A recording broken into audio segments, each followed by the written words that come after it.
Coming up in this episode, we've got news and reviews that you can use as we head towards Valentine's Day.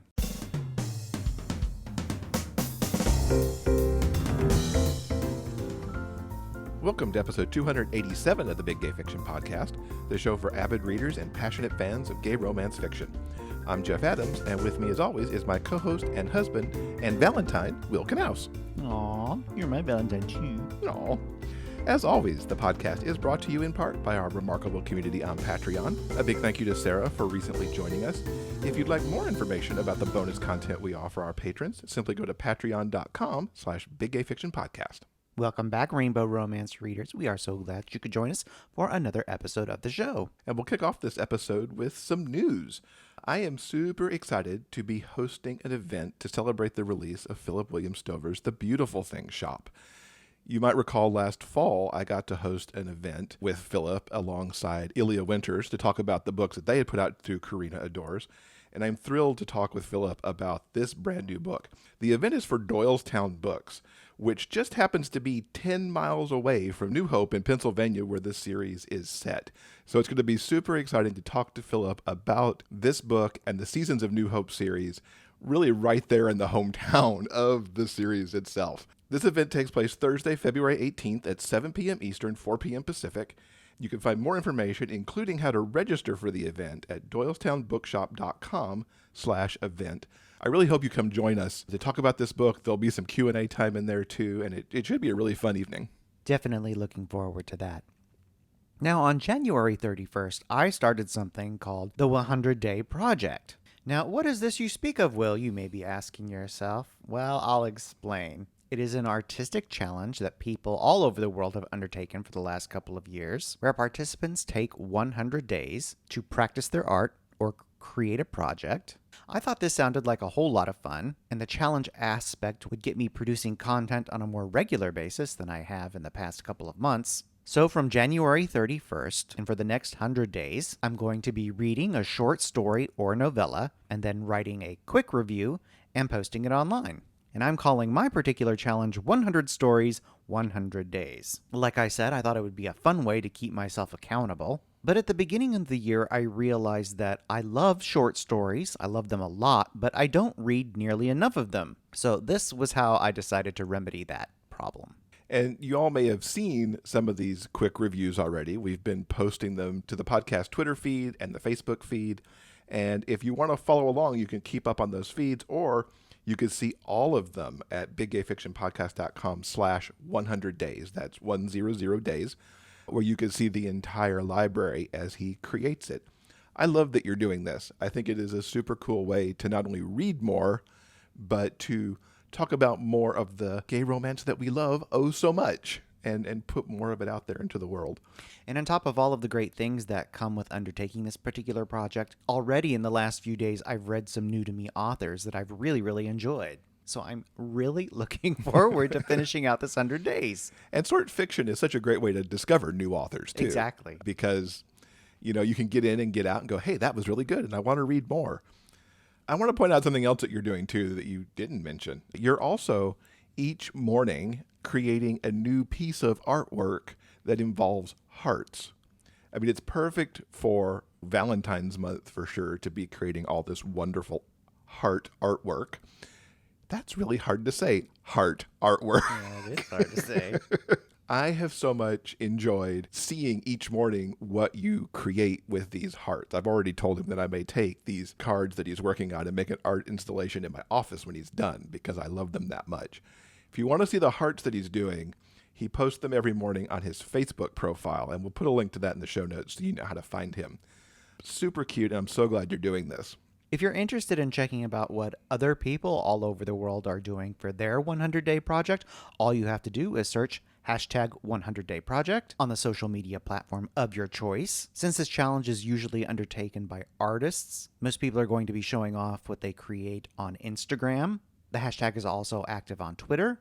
Since my preferred platform is Facebook, for good or bad, all of my posts will be appearing there, on my personal page, on the Big Gay Fiction Podcast page, and also on my personal website, willknaus.com. And I too am doing a 100-day project. It just won't manifest itself to the world as quickly. One of my goals is to write a minimum of 30 minutes every day. This must be 30 minutes of new words. And I have 3 things that I'm working on through the challenge. I've been invited to participate in an anthology that I can't talk a lot about yet, but that'll be coming later this summer, so I'm working on the story for that. I have a story in my Codename Winger universe that I want to do as I get close to re-releasing those novels this summer. And I also want to get back to the Christmas book that I stalled out on last year. So I'm keeping the creativity up as well. I've enjoyed this first 7 days. I feel like my writing mojo's back a little bit, which I'm super excited about. And yeah, I'm sure we'll be talking more about this over the next few weeks on the podcast on and off because the project runs through May 10th. In some more news, I actually put a story up for pre-order this week. Love's Opening Night is a story I wrote a few years back, centered on a Broadway dancer named Jeremy, who gets cast for the first time in an original cast production. He spent years in replacement roles and being in the ensemble, and now he's actually in a role in a big, splashy new musical that just so happens to star one of his major celebrity crushes in this guy named Ty. Love's Opening Night is the story of these 2 guys coming together over the weeks of rehearsal as the show itself heads towards its opening night. I've spent the last few weeks serializing this in my newsletter. It is now up for pre-order on Amazon, where it will release on February 19th. Just after Valentine's Day. So there's something to look forward to there. If you happen to be doing a short story challenge, because this definitely falls into the short story category, I hope you will check that out. Now, before we get into this week's reviews, we'd like to introduce you to yet another podcast from the Frolic Podcast Network. Here's Elle Penelope to tell us about her show, My Imaginary Friends. Hi, I'm Elle Penelope, and I'm an author of epic fantasy and paranormal romance. My podcast, My Imaginary Friends, is part of the Frolic Podcast Network. On the show, I give you, dear listener, a weekly look behind the scenes of my life writing and publishing books. I talk about creativity, inspiration, writing routines, this week's best thing, and more. One reviewer said, it's like sitting down with a writer friend to have coffee and discuss all the writerly things. So if you're an established or an aspiring writer, or a reader who always wanted a peek into an author's life, please check it out. New episodes post on Mondays, and you can find me at myimaginaryfriendsshow.com or wherever you get your podcasts. So let's talk about movies and TV.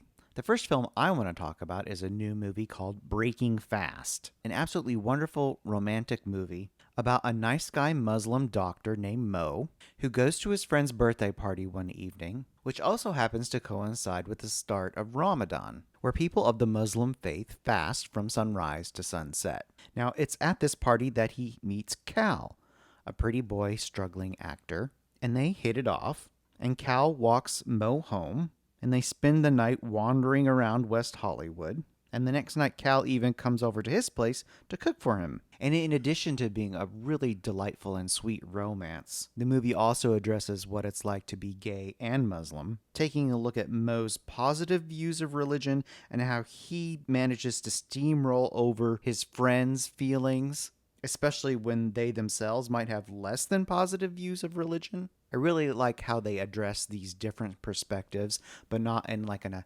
heavy-handed after-school special kind of way, but in a really thoughtful, genuine way that was real and sincere and meaningful for these particular characters. I really loved this movie. It was so sweetly romantic with characters that we don't see a lot, either on screen in romances. We don't see this really in our gay romance books so much. It was a wonderful romance that really gave some nice insight too into the lives of these characters. This movie is 90 minutes, and I felt like it was just chocked full of so much character development and story. So much of it was sweet. The fact that Cal came over and cooked on essentially what would be their first quote-unquote date, because it happened right after they met. And some of their instant connections between music and musicals and movies. They have this ongoing thing with Christopher Reeve's Superman that was it just made me go, oh, this is so nice. And that's not to say that these two don't run into problems too along the way. There's a lot of baggage that Mo's carrying that really causes some problems, not just with Cal, but with his best friend too, that has to get worked through. It was really an extraordinary movie that I'm really glad we watched. And as Will mentioned, Breaking Fast is a brand new movie. It's available wherever you would get your on-demand titles, whether that's through your cable system. It's also available through Prime Video and other outlets. Something else we highly recommend you check out is the new series on Netflix, Gameboys. Now, this Boys Love series originally started its life as a web series from the Philippines, but it has now been re-edited and expanded into standard television episode length. It's really about young love in the time of a pandemic, which sounds really dire and unappealing, but Gameboys is literally the sweetest thing I have ever seen in my life. Yeah, I totally agree with your take on it there, because I have been very much anti-pandemic romance. I don't want that to creep into the fantasy that romance offers. But like you said, this is so insanely sweet that it worked for me on every single level, including the fact that it was set within the pandemic. The show focuses on our two young heroes, Cairo and Gav. They meet online and strike up a friendship. And if I had to describe the two of them, Cairo is more of the grumpy one. Gav is more of the sunshiny, happy, positive one. Gav finds him irresistible and pursues him online. Relentlessly pursues him. The show is about being young and in love, and it's about the highs and the lows. Not only is the story very sweet and romantic, it also deals with jealousy and the complicated issues when one of their families have to move away, and also deal with the death of a loved one from COVID. It's also for Cairo his first love. I mean, because he has a bit of a coming out journey that mostly happens before the series starts, but he's still coming to terms with coming out to his family and what that means, and to be in a relationship with another guy. That's also really well taken care of here. I love so much how this story in so many ways just follows the romance beats that we expect to find in a novel. The rise and the fall of the relationship, where the fights happen and the jealousy breaks out and everything. It was so perfectly paced. If it had been a book, I would have just been turning those pages to see what happens next. Oh my God. Just so sweet. And it was a little ray of sunshine the week that we binged it, because make no mistake, we powered through those episodes because we had to know how it was all going to turn out. Yeah, Cairo and Gav are just adorable and irresistible. And they're backed up by some really engaging supporting characters. There's Pearl, Gav's best friend, who Cairo is jealous of at first, but she ends up becoming a very integral part in their romance. And she's utterly hilarious. She's wonderful. I would love for her to have her own show. I know, right? There's also the scheming Terrence, who is Gav's ex. Boo. I don't like him. Not one bit. And he tries his best to get between our two heroes. Wesley, Cairo's friend, also ends up becoming a point of jealousy for Gav. Wesley's interesting, how he falls in here. And the whole thing is an interesting look at jealousy on top of the great romance that happens, because these two guys don't understand how they both have the same jealous issues. And they're resolving this whole jealousy thing really added some nice nuance to this program too. Because to me, normally when there's a jealous thing happening, it's all on one character's side. And here, they both had different moments of jealousy that the others couldn't really see.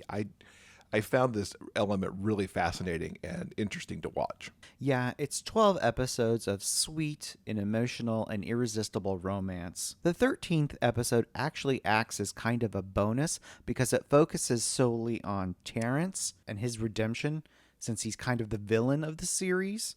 It's about how he finds friendship and love online. So Jeff and I really loved Gameboys an awful lot. And if you're looking for something sweet and utterly bingeable, we recommend you check it out on Netflix. Absolutely. And word is they're working on season 2, so I can't wait for that to come. Another Netflix series we recently binged is Blown Away. Now, this is the glass-blowing competition show that you never knew you needed. I really love these creative competition shows that are like super low stakes. You can just kind of relax and enjoy them. Jeff and I, we both really enjoyed season 1. We also enjoyed all the creativity on display in season 2. I like shows like this because, I mean, we've seen every type of cooking show under the sun. I think we all have a fundamental understanding of how to make a big-ass cake at this point. But there's something very different about watching people engage in the artwork that is creating glass around all this fire, and the way that they have to blow the glass and manipulate the glass and color the glass. It's utterly fascinating. It's similar to the pottery throwdown that we watched earlier. Oh my god, great pottery throwdown. I love that show so bad. Right? Oh, it's so good. And The new series is on in England right now. I've never been more jealous of the UK. I know, right? Because they're getting to watch season 3 now. There's something about watching people make their art. Yeah. And the consequences, especially with the glass and even with the pottery, it's an unforgiving medium. It is. It can be beautiful and wonderful, but you can also fuck it up and it can be a total disaster. Yeah, and you have no chance of recovering it in many cases because super glue will leave lines that the judges will not appreciate. Blown Away Season 2 is available now to binge on Netflix. And lastly, if you're into music, we recommend you take a look at the Bee Gees' How Do You Mend a Broken Heart? I was the guy who kind of nudged us towards watching this. We'd seen an interview with Barry Gibb on CBS This Morning talking about the documentary when it first premiered on HBO. And I've always loved the Bee Gees music, and there are those moments where you're like, oh, that's a Bee Gees song. Because you'll hear something older or, outside of really the Saturday Night Fever kind of era that they're probably best known for, and realize the massive body of work that the Gibb brothers put out across multiple decades. And I'm like, we should watch this. We should watch this. We should watch this. And it's really an amazing history of the brothers from when they were this singing group before they were even teenagers in Australia, moving through the massive success they had with Saturday Night Fever, and then essentially revising their sound again in the 80s to become not the disco band anymore. And even the songwriting that happened around that. I so often forget that Islands in the Stream is written by the Gibb brothers and was made the big success by Kenny Rogers and Dolly Parton. And this is really a great look at their creative process, at the struggles they went through, at what happened as disco kind of blew up. It's a very interesting part of the documentary on a night that they're on stage in Oakland at a sold-out concert, that the big disco record burning is happening in Chicago. That's a fascinating part, watching how disco falls apart. And of course, so much of this is really told through the lens of Barry, who is now the only surviving Gibb brother. Because it's really emotional as they start to move through the years between when Andy died and then Morris died and Robin died, now leaving Barry behind. Truly just a wonderful look at a family, at brothers, at the music they created, and their lasting legacy. I have to say, the next day I was on a Spotify playlist that had all of these Bee Gees songs strung together, and it was just really awesome. Yeah, it was genuinely informative, as all good documentaries are. You fail as a documentary if you're not informative. But also incredibly entertaining and also fascinating, getting a sort of a peek behind the curtain of what it took to create so many memorable songs. Some of the history of songs like Jive Talkin' and Night Fever, how they created even the sound, because they were kind of groundbreaking in some of the sound that they put into records as well. Just made my former music geek self so happy to watch. Really loved it. You could check that out. I think it might still be airing on HBO itself, but it's also HBO Max so that you can stream at your leisure. Well, that's what we've been watching recently. How about we get to some book recommendations? Absolutely, and I will get us kicked off. So Philip William Stover's The Hideaway Inn was on both Will's and my list of the top 20 books of 2020. And Philip's take on a small-town romance with rich, wonderful, diverse characters just really worked for both of us. And Philip has done it again with The Beautiful Things Shop, which is the second book in the Seasons of New Hope series. This opposites attract small-town workplace romance gave me everything that I wanted. Now, Prescott and Danny hope that taking over The Beautiful Things Shop is just what they need to help move their lives in the right direction. We met the shop's owner, Uncle Arthur, in the first book, and now Arthur is retired from the shop and he's leasing it out. In a bit of matchmaking mischief, he doesn't tell Prescott or Danny that he's only rented half the shop to each of them. Now, Prescott and Danny are about as opposite as it gets. Prescott is a quiet, reserved man who does things just so, and his collection is made up of elegant fine art and antique pieces. He wants the shop to be his calling card to being a serious fine art dealer. Then there's Danny, a boisterous, fun-loving guy who is happy in jeans and t-shirts and deals in retro toys and other kitsch. He's dreamed of opening a storefront rather than selling online, and this place lets him do that. Now, Prescott is every bit the stuffy guy, not wanting his art alongside Smurfs, Beanie Babies, Snoopy cookie jars, or anything of the like. And while Danny's willing to share the space, the way that Prescott pushes his buttons just makes him want to dig in and be difficult. But they've got to find a way to work together, though, because they've only got a couple of weeks to get the shop open before the big winter festival. Now, Prescott and Danny are really a hoot because they're attracted to each other, but they're also not giving up any ground. Every little thing between them is a battle, and neither of them wants to give up any ground. And this could be over things as simple as who's bringing in the firewood for the stove.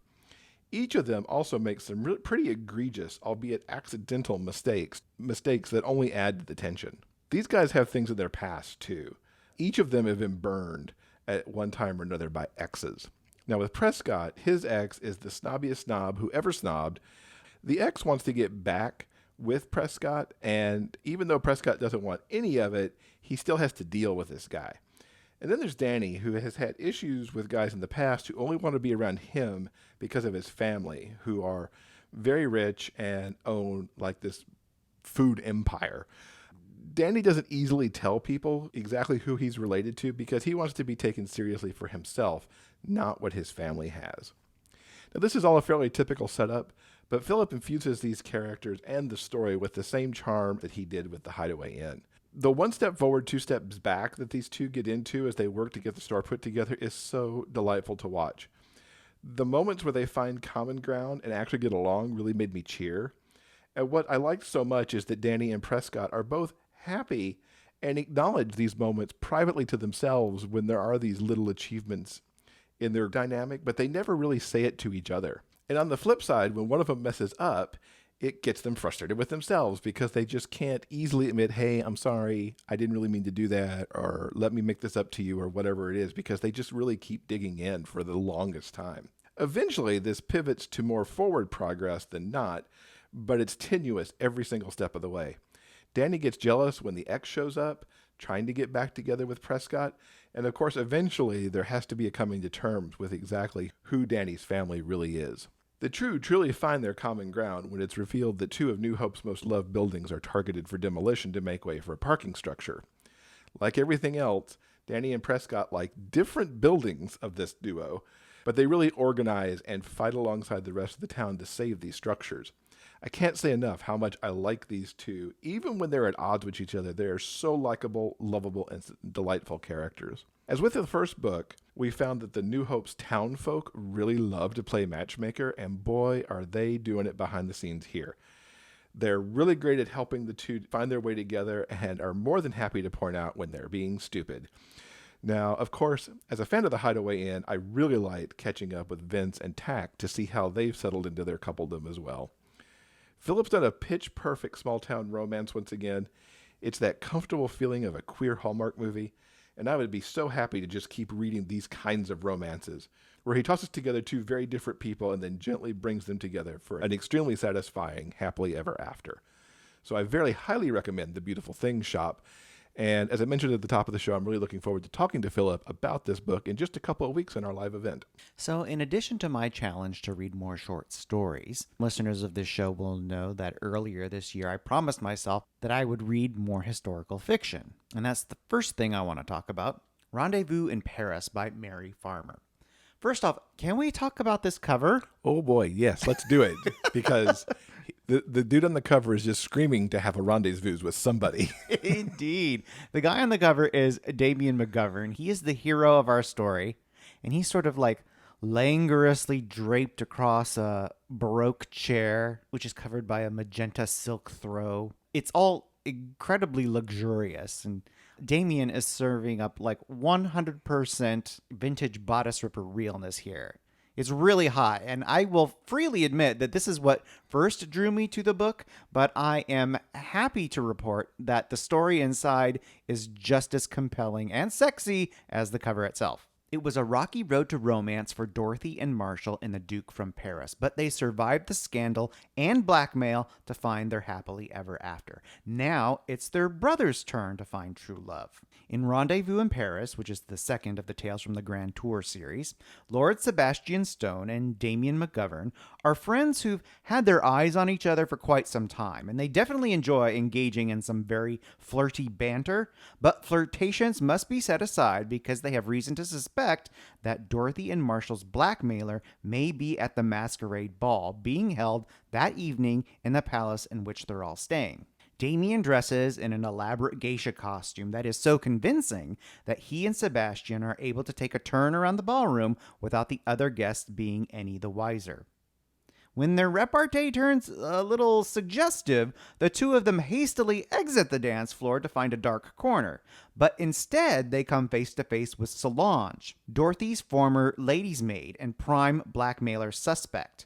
They chase her through the palace but lose her in the dark passageways. Their investigation at a momentary lull, they decide to head upstairs to Damien's room to further explore their passions. Sebastian is not at breakfast the next morning. While looking for him, Solange pulls Damien into a storeroom to explain her suspicious behavior. She is not the blackmailer and is on a mission to restore her family's honor. As for Sebastian, she mentions that she saw him leave earlier on the road into Paris. When he returns, he joins Damien and the other McGovern cousins on a leisurely trip down the Seine. Once everyone is aboard their well-appointed barge, Sebastian dodges the question of his whereabouts. Damien suggests that he can imagine a romantic future where they return to England to be together. Distracted, the boat runs aground, sending the cousins tumbling into the water. After saving several soaked ladies, our heroes make their way back to the palace, find an empty parlor, begin to remove their wet clothes, and continue their amorous activities from the previous evening when they hear a loud crash. They discover a peephole, a broken camera, and a secret passageway. Now, Sebastian fears that this might be Fordyce, the villainous blackmailer who forced him to flee from his home country. It's then that he receives a note, and he leaves once again. This time, Damien follows him into Paris and finds Sebastian working as a waiter at a second-rate cafe. You see, Sebastian still has his title, but exile from England means he has no other income and is too proud to ask his brother for support. The two of them retire to Sebastian's small room above the shop, where Damien uses his powers of persuasion to convince him to join him and their understanding family members back in England. Later that night, a note from Fordyce sends them racing out into the dark, and it's on the crowded Parisian streets that they run into Solange, who suggests that the blackmailer may have headed to the nearby offices of a tabloid newspaper. It's on the steps of the office that our heroes, the blackmailer, and the powerful owner of the scandal sheet finally meet. And it's Fordyce's own greed that brings him to a bloody end. Bedraggled but victorious from the evening's events, Damien and Sebastian return to the palace and tumble into bed together. The couple are welcomed with open arms into the extended McGovern family, and all in all, a happy ending to their story. Solange returns to service for the McGovern cousins, but her quest to avenge her family's name will have to wait for the next book. Now, this Victorian novella is filled with passion and romance and adventure. And God, Damien and Sebastian's story was so much fun. I really enjoyed how they were able to fall in love, solve a mystery, and still find a way to steal a few private moments for some very spicy romantic encounters. It's worth mentioning that this novella is, of course, the second in a series, but it perfectly stands on its own. The previous plot points carried over from Dorothy and Marshall's story are explained by the author in a way that's organic and natural to the telling of Damien and Sebastian's story. And I'll be honest, I was feeling a little bit down on the day that I started reading the story, but by the end, Rendezvous in Paris had definitely lifted my spirits. There's wonderful characters, a great setting, and a fast-paced plot. Mary Farmer combines all of it for a really engaging and romantic read. I was charmed by this story, and I think you will be too. I'm glad your year of historicals continues on a strong turn there. And I'm going to swing us now from historicals into outer space for some sci-fi. Now, I'm not usually one for sci-fi stories. I think you could probably count the number of sci-fi stories I've reviewed on this show over the years, probably on one hand and no more than two. It has to be just the right thing to get me to give it a go. But when I saw the combination of elements in Winter's Orbit, which is the debut novel from Everina Maxwell, I could not say no to this. It's got a royal couple in a hastily arranged marriage. There's romantic suspense and political intrigue in play.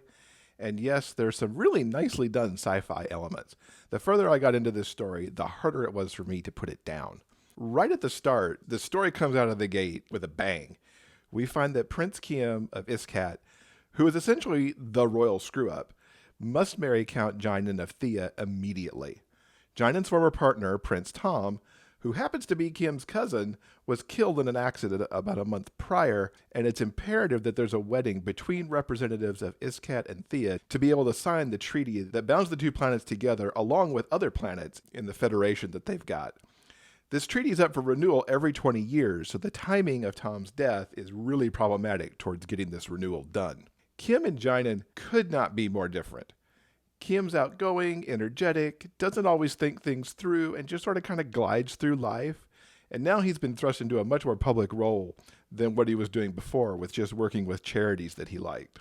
Jinan, on the other hand, is very quiet, measured, thinks everything through to an extreme, and takes his duty as a treaty representative very, very seriously. These two are on eggshells from the get-go as they are thrust together. Kiem treads carefully because Jinan's only been widowed a month, while Jinan is cautious around Kiem because he knows that the prince doesn't really want any of this. Their romance is very, very, very slow burn, and I loved it. Everina struck the perfect tone between Kiem and Jinan trying to find the love in a marriage that was forced with no advanced warning whatsoever. From the beginning, there's sparks of attraction that really neither of them knows how to handle, and some of the tentative steps are actually very touching, even when they don't work out. That they really care for each other surfaces to them in the best ways as they support, care for, defend, and rescue each other, because it really turns out that they want a relationship even really outside the bounds of this treaty. These elements coalesce when they find themselves stranded. The addition of this forced proximity time simply added to the catnip of this story for me, and I really adored both of their inner monologues as they realize how they actually feel with each other, and they start to deal with the idea that they really do want more, but they're not sure how to get all of it with all the extreme pressure that's going on around them. And speaking of pressures, let's talk about that suspense aspect. Kiem and Jinan marrying doesn't solve the treaty requirements. In fact, the auditor who has shown up to situate everything for the treaty renewal won't recognize the couple and has other issues going on with Iskat, including some missing artifacts and evidence that Tom was actually murdered instead of being in an accident. Oh boy, there is some juicy stuff going on here. Tom worked on a special project between Iskat and Thea, and all was not as it seemed with that project, as there are threads of a conspiracy that runs very deep. Kiem and Jinan are determined to sort out what's happening. Not only do they want the treaty renewed, but there are accusations that Jinan's actually behind Tom's death that both of them obviously want to prove wrong. These two work together so well. As bumpy as their romance kind of is, the partnership is tentative at first. As they hit their stride and discover that they can really trust each other, it just cements everything together so much better for the both of them. Best of all, they surprise each other and honestly themselves with the things that they can do. Kiem is often putting himself down, feeling like he's not the smart one in the room. Jinan feels like he shouldn't contribute, even though he is super smart. And both of these two really find the way to bring the best of themselves forward with the help of the other in just some of the most small, subtle ways that was really endearing and wonderful. And of course, there are massive galactic ramifications here too, so they really kind of have to get it right. I loved that Everina constructed a very fascinating mystery that just kept me turning pages. And it was also one that I didn't solve ahead of the characters, which I always like when I don't quite figure out what's happening before it's revealed inside the story. And, I'm not one for a ton of world building, and I can report that Everina keeps that to a minimum and gives you what you need when it's needed. And there's a lot of points here where we could have gotten into info dumping between what goes on with the planets and how the treaty works and the importance of all these artifacts and elaboration on all the components to the mystery. And it was just what you needed when you needed it and didn't bog down the story at all, which I really liked. There's also a tremendous cast of support characters here, led off by Kim's assistant Belle. She is far, far more than she appears, and you get little hints of that early on because she's just wildly organized and on top of everything. And there is a lot more to her no-nonsense manner of keeping Kim on his schedule than really meets the eye there. She is a woman of many, many talents, and I would love to see a story that's focused on her at some point. Now, I do want to call out that there's some content in this story that might be difficult for some readers. Jianan was abused by Tom in their relationship, and that does surface from time to time as they're kind of sorting out the elements to this mystery.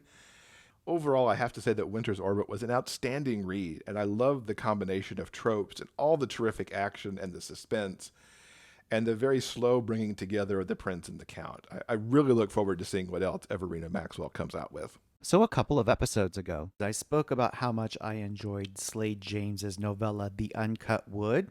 That story served as an introduction to his new series called Bear Camp.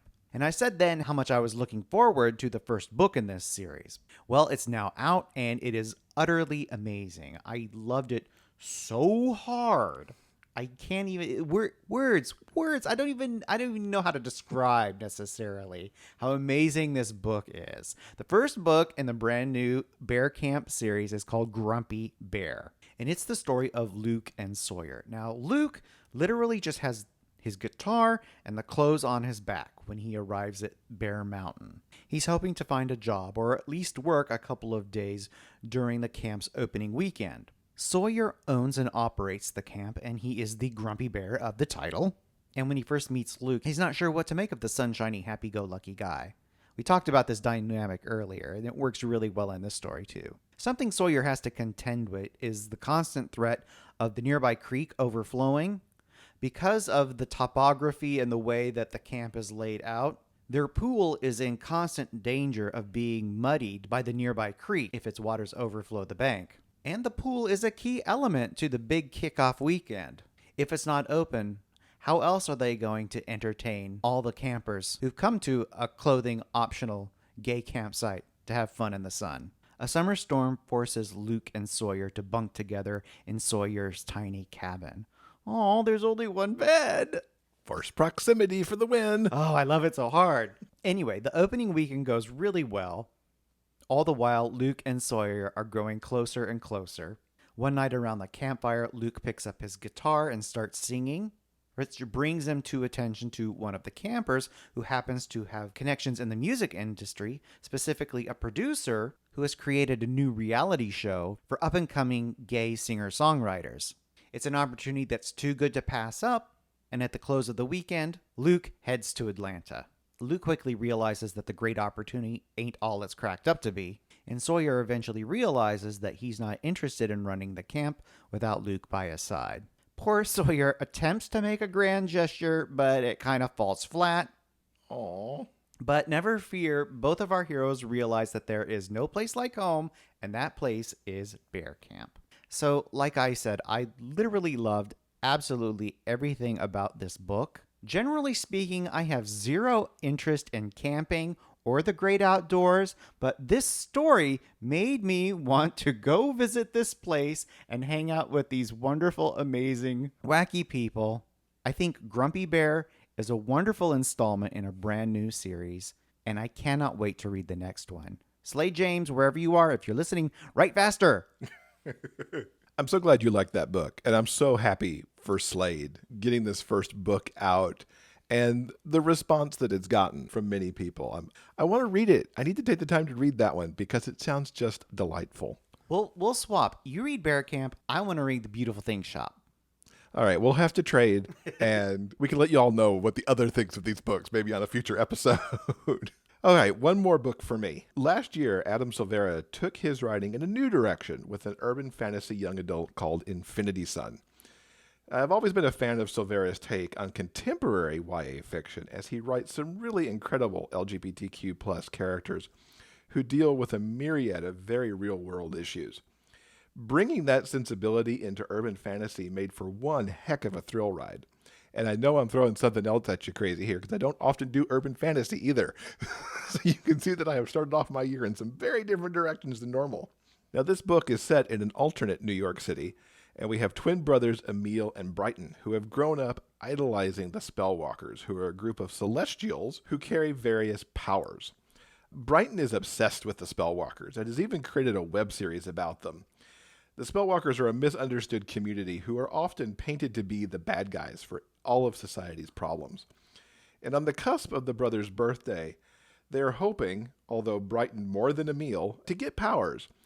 Powers are a funny thing here because sometimes you have them when you're born and sometimes they manifest later. But in general, if you don't get them by the time you're 18, you're not going to. Now, Emil, Brighton, and their best friend Prudencia do everything together. They were tight when the brother's father died after a failed attempt to cure a severe illness. They're planning a great summer together before they all kind of move into the next phases of their lives, which includes Brighton going off to California for college. Now, like I said, Adam knows how to write strong characters, and these three shine. I fell into this story because of the alternating first-person point of view between Emil and Brighton, and seeing this alternate New York through their eyes.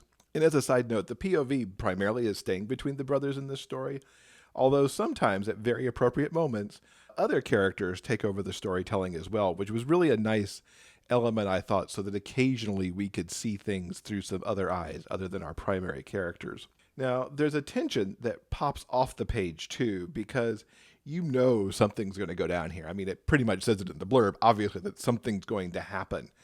But this moment of getting to know everybody and seeing normal life up close and personal, it's really like the opening of any good disaster movie, where you get that look at everything before it all goes to hell. And boy, does it go to hell. While our motley trio is out at a rally for the Spellwalkers, they accidentally provoke somebody who they don't realize is a specter. And the specters are people who come by their powers through blood alchemy. This is a big mistake, since the specter decides to go after them. And in a battle that climaxes on the subway, Emil saves them as his powers suddenly manifest. Emil, of course, is stunned, and honestly, Brighton's a little pissed because he didn't get the powers, because he feels he'd be much better at the whole powers thing than his brother. And Prudencia is just trying to look out for both of them and kind of keep their unit together, keep the family together, as it were. They end up on the run and ultimately are rescued by other Spellwalkers who not only save them, but kind of want to use Emil's phoenix powers that have manifested to help their cause. Because there's also phoenixes in this book, which is kind of cool that this, ties up, the whole myth of the phoenixes and everything. Now, Adam weaves an incredible story as more secrets come at the brothers from all sides. I swear, every other page I was like, holy crap, that just happened. Emil has so much to take in with the powers and what he learns about them. Brighton's got to figure out his place among this group of Spellwalkers since he has no powers. And honestly, in some ways, he for a little bit just wants to fanboy over them too. And then there's the big bad that's lurking, and that's Luna, who's a supreme alchemist. And she's out to live forever and extract a lot of revenge during her forever. She needs 3 things to make the Reaper's blood. And Emil and the Spellwalkers have to stop her. And yes, I'm being really cagey about what's in this plot, because you really need to read the book so you can have those holy crap moments for yourself. Now, beyond all the great characters that are the hallmark of any Adam Silvera book, he really writes incredible battle scenes. I've never read a book of his where there's been a battle, because usually in contemporary YA, you don't need to have a big-ass battle. There are quite a few battles throughout Infinity Sun, and each one is bigger than the previous. Through all of this chaos, he manages to keep focus, even while trying to save the world from the evil alchemist, on the brothers and the family that they have, both their actual family and the family that is banded together with these Spellwalkers. And this really keeps the story rooted in a really solid, real place as they do these, extraordinary things. Now, I have to say, Emil is my favorite of the brothers. And I think that's because he's not so caught up in being dazzled by the Spellwalkers like Brighton is. He really just wants peace, to be what's happening in the world without all the chaos that has been happening, which has pretty much been the case for the 18 years of his life so far. I really enjoyed watching him come into his powers, and even though he's a quote-unquote hero, he still fails plenty. And it's also great that he's still a teen figuring out life in general, too, and maybe finding a boyfriend in the midst of all this. It's hard to say where that's going to go. Emil being gay is not even close to an important element in the story, but it does surface periodically as he might be oogling somebody or kind of into this guy that they have come into who has kind of wandered into the Spellwalkers gang. Like I said, there's this smallest little thread that perhaps something is going on there. And I really hope that that gets to come to light soon. Now, I admit I am not the best at talking about books like this and trying to keep all of the super cool plot points covered up. But I will say I so much loved Infinity Sun with its mix of strong, awesome characters and the save the world heroics. And I'm really glad I waited until now to read it. This book has a major cliffhanger on it. Luckily, I don't have to wait very long for it to resolve since Infinity Reaper comes out on March 2nd. And I'm happy to say that Adam Silvera is going to join us on the show March 1st to talk about this series along with some of his other books. Fantastic. Now, if you're interested in learning more about the books or movies that we've talked about in this episode, all you have to do is go to the show notes page for episode 287 at biggayfictionpodcast.com. And if audio is your thing, the 3 books that I read this week, Beautiful Things Shoppe, Winter's Orbit, and Infinity Sun, are all available in audio, some really great audiobooks there, and each of those is available from Libro.fm. And of course, Libro.fm is where you purchase audiobooks directly from your favorite local bookstore, so you're giving a small part back to your community when you're picking up your favorite audiobooks. All you need is a smartphone and the free Libro.fm app, and listeners of the Big Gay Fiction Podcast can get a 2-month audiobook membership for the price of 1 month. Go to biggayfictionpodcast.com/LibroFM, that's LIBROFM, for all the details on that deal. And pick up those audiobooks if audio is your thing. All right, I think that'll do it for this week. Now, coming up next in episode 288, we're going to be joined by Garrett Lee, and she's going to be talking with us about her 2 new books and what she's got coming our way in 2021. Yeah, we're going to have all the details on Unforgotten, which comes out next week, as well as the March 22nd release of her installment in the Vino and Veritas series called Heartscape. We'll have all that for you next Monday. Thank you so much for listening. Until next time, please stay strong, be safe, and above all else, keep turning those pages and keep reading. Big Gay Fiction Podcast is part of the Frolic Podcast Network. You can find more shows you'll love at frolic.media/podcasts. Our original theme music is composed by Daryl Banner.